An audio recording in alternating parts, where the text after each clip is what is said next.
ಹಿರಿಯ ನಾಗರಿಕರ ರಾಜ್ಯದಲ್ಲಿ ಈ ಸೇವೆ ಉಚಿತ ಯಾವುದಂತ ನೋಡೋಣ ಬನ್ನಿ ಸ್ನೇಹಿತರೆ. ಅದಕ್ಕೂ ಮೊದಲು ದಯವಿಟ್ಟು ಸಬ್ಸ್ಕ್ರೈಬ್ ಮಾಡದೇ ಇರೋರು ದಯವಿಟ್ಟು ಸಬ್ಸ್ಕ್ರೈಬ್ ಮಾಡಿ ಪ್ಲೀಸ್ ಆ್ಯಂಡ್ ರಾಜ್ಯ ಸರ್ಕಾರ ಈಗ ರಾಜ್ಯದ ಎಲ್ಲ ಹಿರಿಯ ನಾಗರಿಕರಿಗೆ ಹೊಸ ಸೇವೆಯನ್ನು ಆರಂಭಿಸಿದೆ ಸ್ನೇಹಿತರೆ. ಏನು ಗೊತ್ತಾ, ಇನ್ನು ಮುಂದೆ ರಾಜ್ಯದಲ್ಲಿ ಪ್ರತಿಯೊಬ್ಬ ಹಿರಿಯ ನಾಗರಿಕರು ಕೂಡ ಮನೆಯಲ್ಲಿ ಕುಳಿತುಕೊಂಡು ರಾಜ್ಯ ಸರ್ಕಾರದ ಈ ಸೇವೆಯ ಲಾಭವನ್ನು ಪಡೆದುಕೊಳ್ಳಬಹುದು. ಕರ್ನಾಟಕ ರಾಜ್ಯ ಸರ್ಕಾರ ರಾಜ್ಯದ ಎಲ್ಲ ಹಿರಿಯ ನಾಗರಿಕರಿಗೆ ಈ ಸೇವೆಯನ್ನು ಆರಂಭಿಸಿದೆ. ನವೆಂಬರ್ ಅಂದರೆ 1/2020ರಿಂದಲೇ ರಾಜ್ಯದ ಈ ಸೇವೆಯನ್ನು ಆರಂಭಿಸಲಾಗಿದೆ. ಹಾಗಿದ್ದರೆ ಹಿರಿಯ ನಾಗರಿಕರಿಗೆ ಕರ್ನಾಟಕ ರಾಜ್ಯ ಸರ್ಕಾರದಿಂದ ಯಾವ ಸೇವೆಯನ್ನು ಮನೆಯಲ್ಲಿ ಕುಳಿತುಕೊಂಡು ಪಡೆದುಕೊಳ್ಳಬೇಕು ಅನ್ನೋದರ ಬಗ್ಗೆ ವಿಡಿಯೋದಲ್ಲಿ ತಿಳಿಸಿಕೊಡ್ತೀವಿ. ಅದಕ್ಕೂ ಮೊದಲು ಸಬ್ಸ್ಕ್ರೈಬ್ ಮಾಡಿದವರು ದಯವಿಟ್ಟು ಸಬ್ಸ್ಕ್ರೈಬ್ ಮಾಡಿ, ವಿಡಿಯೋನ ಲೈಕ್ ಕೊಟ್ಟು ವಿಡಿಯೋನ ಪೂರ್ತಿಯಾಗಿ ನೋಡಿ ಸ್ನೇಹಿತರೆ. ಇಲ್ಲೂ ಸ್ಕಿಪ್ ಮಾಡದೆ ಪೂರ್ತಿಯಾಗಿ ವಿಡಿಯೋ ನೋಡಿ. ಆ್ಯಂಡ್ ಯಾರ್ಯಾರಿಗೆ ಹಿರಿಯ ನಾಗರಿಕರು ಇದ್ದಾರೆ ಅವರಿಗೆ ವಿಡಿಯೋನ ಶೇರ್ ಮಾಡಿ ಸ್ನೇಹಿತರೆ. ಏನಪ್ಪ ಅಂದರೆ ಸ್ನೇಹಿತರೆ, ಕರ್ನಾಟಕ ರಾಜ್ಯ ಸರ್ಕಾರ ಈಗ ಕರ್ನಾಟಕ ರಾಜ್ಯಾದ್ಯಂತ ಅನ್ನ ಸುವಿಧಾ ಯೋಜನೆಯನ್ನು ಆರಂಭಿಸಿದೆ. 75 ವರ್ಷ ಮೇಲ್ಪಟ್ಟ ಎಲ್ಲ ಹಿರಿಯ ನಾಗರಿಕರು ಕರ್ನಾಟಕ ರಾಜ್ಯ ಸರ್ಕಾರದಿಂದ ಈ ಅನ್ನ ಸುವಿಧಾ ಯೋಜನೆ ಲಾಭವನ್ನು ಪಡೆದುಕೊಳ್ಳಬಹುದು. ಇನ್ನು ಮುಂದೆ ಹಿರಿಯ ನಾಗರಿಕರು ನ್ಯಾಯಬೆಲೆ ಅಂಗಡಿ ಹೋಗಿ ಪಡಿತರ ಧಾನ್ಯವನ್ನು ತರುವ ಅಗತ್ಯವಿಲ್ಲ. ಸರ್ಕಾರದ ಅಧಿಕಾರಿಗಳು ಇನ್ನು ಮುಂದೆ ಹಿರಿಯ ನಾಗರಿಕರ ಮನೆಗೆ ಬಂದು ಪಡಿತರ ಧಾನ್ಯವನ್ನು ಕೊಟ್ಟು ಹೋಗುತ್ತಾರೆ.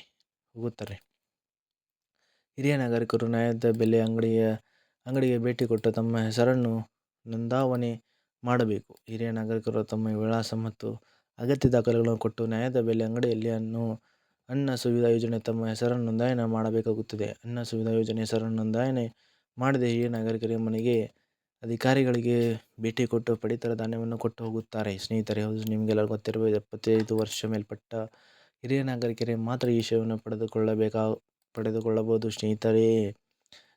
ಏನಪ್ಪ ಅಂದರೆ ಅಂತ್ಯೋದಯ ಅಥವಾ BPL ರೇಷನ್ ಕಾರ್ಡ್ಗಳನ್ನು ಹೊಂದಿರುವ ಹಿರಿಯ ನಾಗರಿಕರಿಗೆ ಮಾತ್ರ ಈ ಯೋಜನೆ ಅನ್ವಯವಾಗುತ್ತದೆ ಸ್ನೇಹಿತರೆ. ರೇಷನ್ ಕಾರ್ಡ್ನಲ್ಲಿ ಯಾವುದೇ ಯುವ ಸದಸ್ಯರು ಇಲ್ಲದೇ ಇದ್ದರೆ ಮಾತ್ರ ಈ ಯೋಜನೆಯ ಲಾಭವನ್ನು ಹಿರಿಯ ನಾಗರಿಕರು ಪಡೆದುಕೊಳ್ಳಬಹುದು. ಆಧಾರ್ ಕಾರ್ಡ್ ಮತ್ತು ಮೊಬೈಲ್ ಸಂಖ್ಯೆಯನ್ನು ರೇಷನ್ ಕಾರ್ಡ್ಗೆ ಲಿಂಕ್ ಮಾಡಿರುವುದು ಕಡ್ಡಾಯವಾಗಿದೆ. ಹಿರಿಯ ನಾಗರಿಕರು ಪ್ರತಿ ತಿಂಗಳು 1 ಅಥವಾ 5ನೇ ತಾರೀಕಿನ ಒಳಗಾಗಿ ನ್ಯಾಯದ ಬೆಲೆ ಅಂಗಡಿಗೆ ಭೇಟಿ ಕೊಟ್ಟು ತಮ್ಮ ಹೆಸರನ್ನು ನೋಂದಾವಣೆ ಮಾಡಬೇಕು. ಹೆಸರು ನೋಂದಾವಣೆ ಮಾಡಿದಾಗಿಂದಲೇ 15 ದಿನಗಳ ಒಳಗಾಗಿ ನಿಮ್ಮ ಮನೆ ಬಾಗಿಲಿಗೆ ಪಡಿತರ ಧಾನ್ಯವನ್ನು ವಿತರಣೆ ಮಾಡಲಾಗುತ್ತದೆ. ಮನೆಯಲ್ಲಿ 75 ವರ್ಷ ಮೇಲ್ಪಟ್ಟ ಹಿರಿಯ ನಾಗರಿಕರಿದ್ದರೆ ಅವರಿಗೆ ವಿಡಿಯೋನ ಶೇರ್ ಮಾಡಿ ಹೇಳಿ, ಅವರಿಗೆ ಕೂಡ ಈ ವಿಷಯ ಗೊತ್ತಾಗಲಿ ಸ್ನೇಹಿತರೆ. ಇದರಲ್ಲಿ ಏನೇ ಡೌಟ್ ಇದ್ದರೂ ನಮ್ಮ ಕಮೆಂಟ್ ಮೂಲಕ ಕಮೆಂಟ್ ಮಾಡಿ, ನಾನು ನಿಮಗೆ ತಿಳಿಸ್ಕೊಡೋ ಪ್ರಯತ್ನ ಮಾಡ್ತಿರ್ತೀನಿ. ಆ್ಯಂಡ್ ಸ್ನೇಹಿತರೆ, ಏನೇ ಡೌಟ್ ಇದ್ದರೂ ಕಮೆಂಟ್ ಬಾಕ್ಸ್ ಮೂಲಕ ಕಮೆಂಟ್ ಮಾಡಿ. ದಯವಿಟ್ಟು ಸಬ್ಸ್ಕ್ರೈಬ್ ಮಾಡಿದವರು ಸಬ್ಸ್ಕ್ರೈಬ್ ಮಾಡಿಕೊಂಡು ವಿಡಿಯೋ ಒಂದು ಲೈಕ್ ಕೊಡಿ ಪ್ಲೀಸ್. ಸಬ್ಸ್ಕ್ರೈಬ್ ಮಾಡಿ ಸ್ನೇಹಿತರೆ, ಸಬ್ಸ್ಕ್ರೈಬ್ ಮಾಡಿಕೊಂಡು.